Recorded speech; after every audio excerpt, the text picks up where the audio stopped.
عوض 3 كيلومتر بان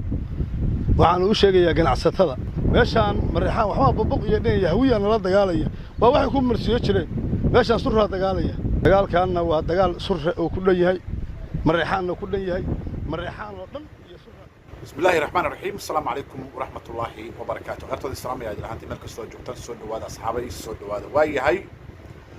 دجال بلدكي ودحيي بلها كسر كرجيدو عبد واق يحرله ورنتي دجال كاس أو هاي دجال قرار شرعي ما تبع رنتي بلها سي واحد أحمري دجال هرت وقرار يعني أحمري دجال كان ولي مشيجين دجال لمدة runtii meeshaasi waxaa ka dhashay khasaare aad u ballaaran ayaa ka dhashay labadan beelood xaqiiqatan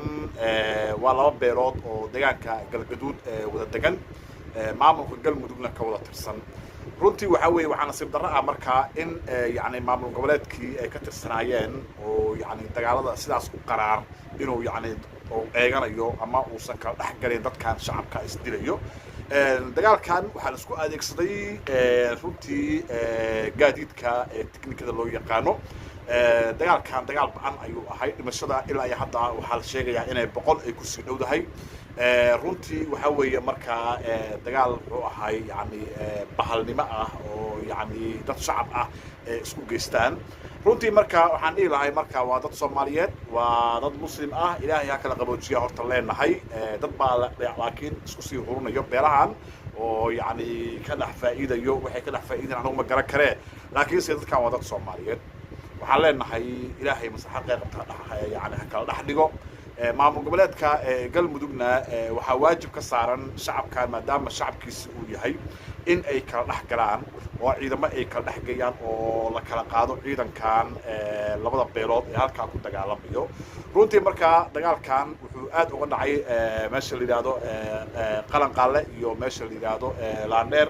runtii markaa waa dagaal aad u foolxun ayuu ahay waxaa la kala qabsaday technico waxaa la kala qabsaday maxaabiis ruuxantii markaa dagaalka dagaal wuxuu ahay faraha loogu gubtay oo yacni gacmaha la isla tegay maanta xataa waxaa la sheegayaa inuu dhacay dagaal aad u qaraar kadib markii rasaastii ay ka dhamaatay ciidamadii iska soo horjeeday ee labada beelood in ay isku adeegsanayeen baabuurta cabdibilayaasha loo yaqaano turuskooda oo lugta taayirka la ismarinayay runtii markaa waxaasoo kaleetana waxa yacni aad yacni u foolxun weeye dowladda federaalkana waxaan leenahay arrimaha noocaas oo dagaal beeleedka yacni hadda jeer ka dhacayo shacabka Soomaaliya dhexdiisa waa inay dowladda laftigeeda arrimahaas oo kaleetana yacni ka hortagtaa ama ay yacni ciidamo u dirtaa si dadkan loo kala badbaadiyo runtii waxa waaye beelahan kol hore ayay aad u dirireen oo waa hore ayay mar dagaal isku qaadeen oo dagaal baan dhex maray haddana waa adigu dagaaladooda goosgoos oo ahay laakiin dagaalkan hadda soo cusboonaaday waxaad moodaa dagaal aad u xoogan oo aad moodid dagaal aad loo yani aad labada dhinac bay u taabashaysteen oo yani si fiican yani oo taxadireen ayaad moodaa marka waxaan leenahay koleytaba waa dad Soomaaliyeed waxaa dhimanaya waa wiil Soomaaliyeed koleytaba ma haboono in maanta xilligan la joogo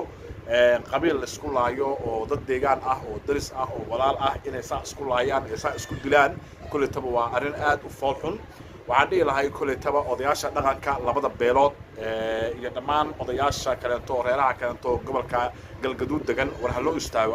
arrintan arrin xun weeye meel xun ayna gaaraysaa runtii xaqiiqatan haddii sidaan lagu sii fiirsado dadkan saa isku dhammaynayo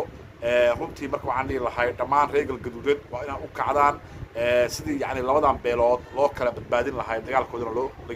loo joojin lahay xaqiiqatan waxaan wax la fiirsan kara ma aha maalin kasta wiil Soomaaliyeed in yani reehbal ahaan loo dilaa waa wax yani aad looga naxo marka waxaan dhihi lahay waxaan ku celcelinayaa maamul goboleedka galmudug horta adiga ayaa qaadanayo waayo dadkan waa dad reer galmudug ah